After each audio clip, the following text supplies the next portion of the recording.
Hey, Nick with Savvy Plant. How's it going, everybody? I'm doing pretty good, if you're asking.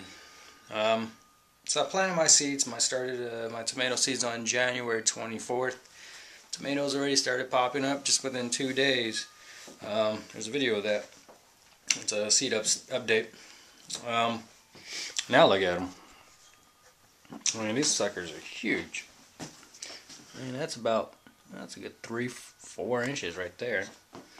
And yeah, usually I wait until third week to transplant, but these are getting pretty tall. A little bit of a little stringy, a little spidery. So I'm gonna go ahead and transplant these over into the 1-pint pots.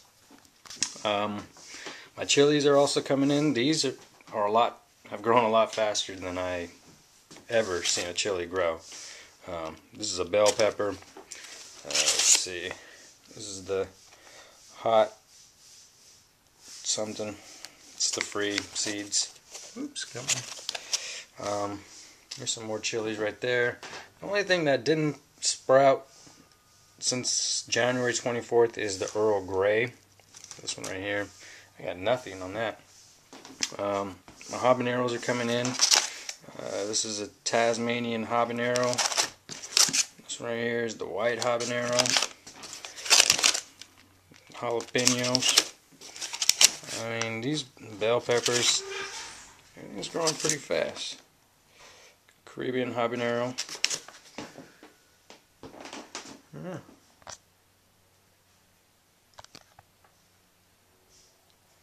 Looks pretty good. I had to pause there for a second. Gardener had a question for me. Yeah, I hired a gardener. He does the mow and blow. I don't have a mower and I don't have a blower, and so I hire someone to do that stuff. Alright, so back to the tomatoes. As you can see, pretty much every single tomato seed germinated. I would say this is probably one didn't right there and one didn't right there, so 2. Pretty good success rate, I would say. This is at least 98%, 2% failure. Maybe just a bad seed. Maybe it wasn't me.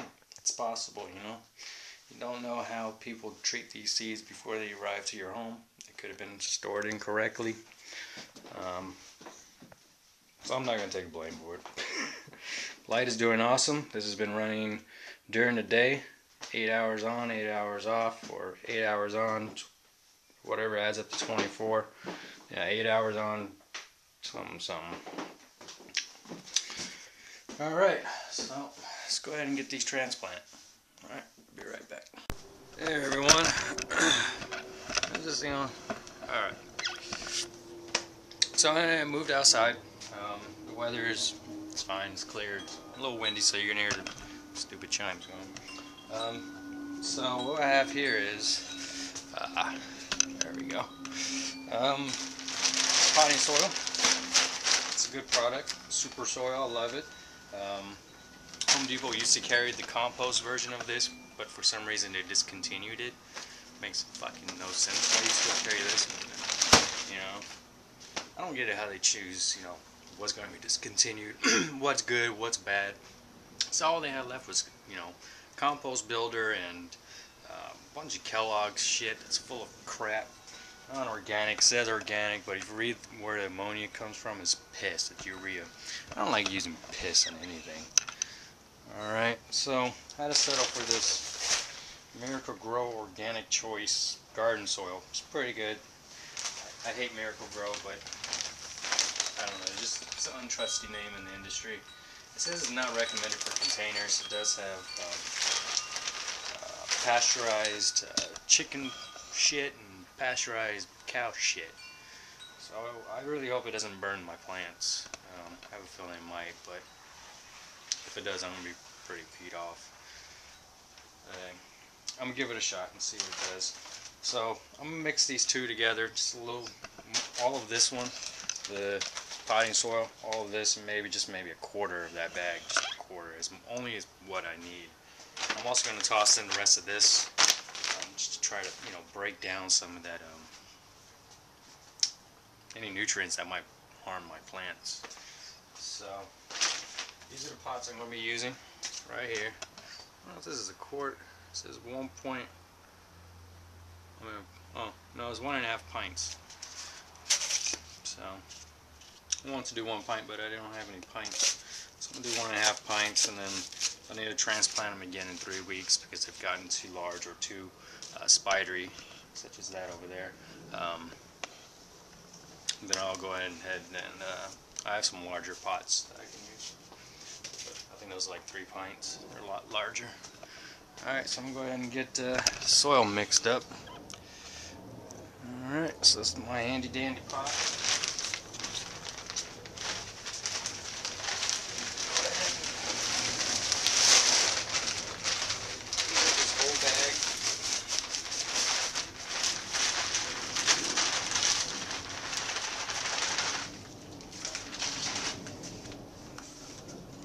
Grow organic, get it.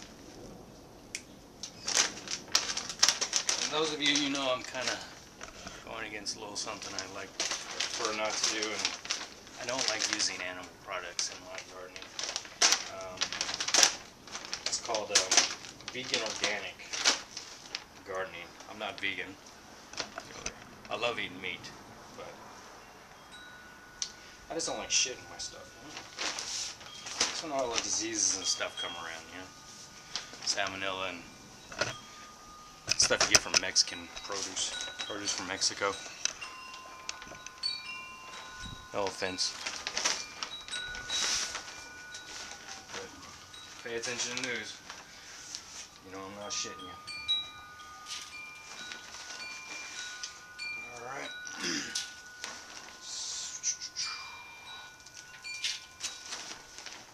Alright, good stuff so far. Smells pretty good. Doesn't smell like manure or anything like that. It smells pretty fresh, and it's a nice, it's not bad. It looks pretty good. It's a good consistency. Yeah, we'll see how it goes. Plants might actually really like it. A little extra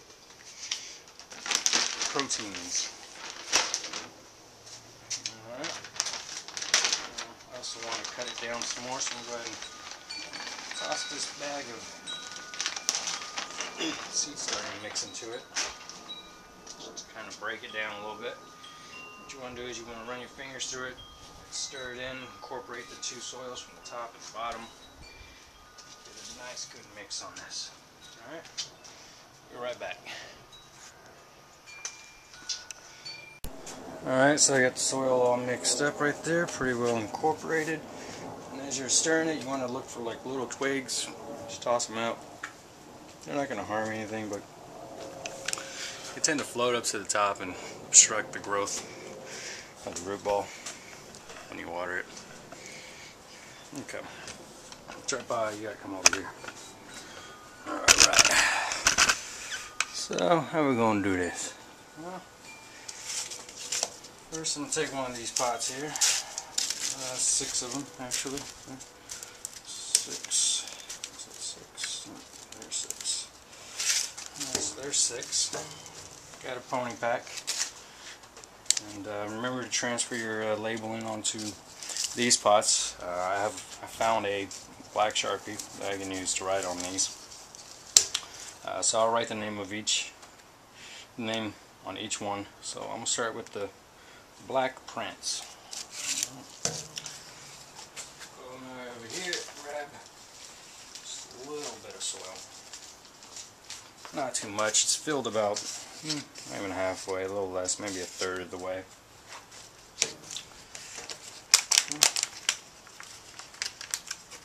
Part is to get these out without it all. I just broke it. No roots, so can't use that now.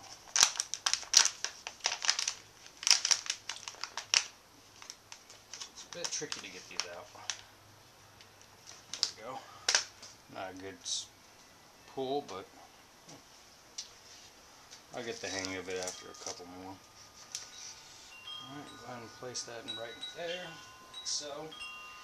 You want to actually raise the soil level every time you transplant your tomatoes, same way when you put them in the ground is you bury them deep. Remove the lower leaves and you bury them deep. Or some people, they do the trench style, which is my preference when it comes to planting to the ground. Makes it easier for the nutrients to get to it and the water to get through it. When it's flat, 4 inches below the soil level versus 10 inches deep. Alright, so there you go. Tomato plant transplant number 1. Alright, so you know what? I've just killed 2 tomatoes. Damn shame. Damn fucking shame. Because they didn't come out right. They got stuck. And I think the problem is the soil's a little too moist.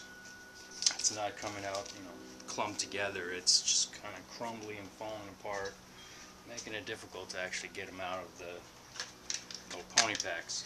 So out of that 6 that were good tomatoes, I got 4.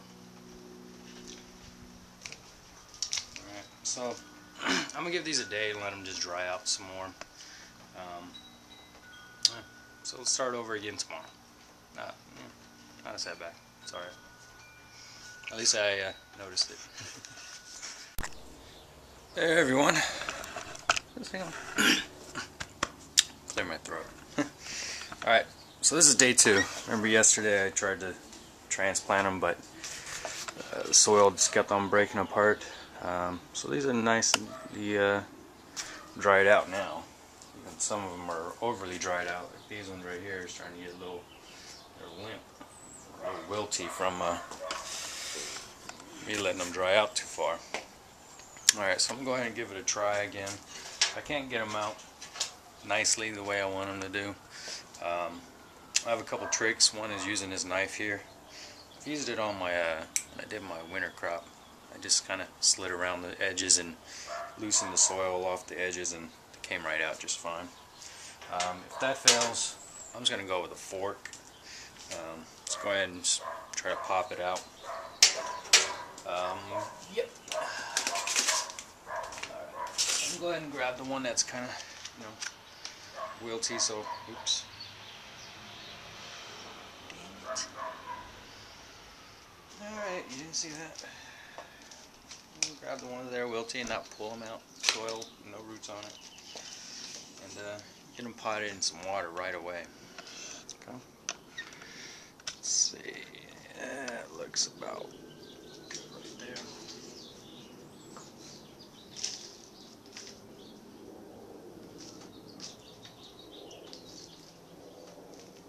Let's see. Which one is this? This is Black Sea.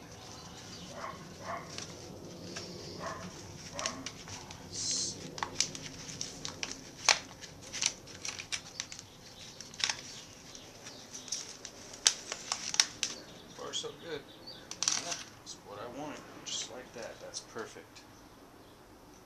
It's not all the soil in the pod, but the roots are right in there.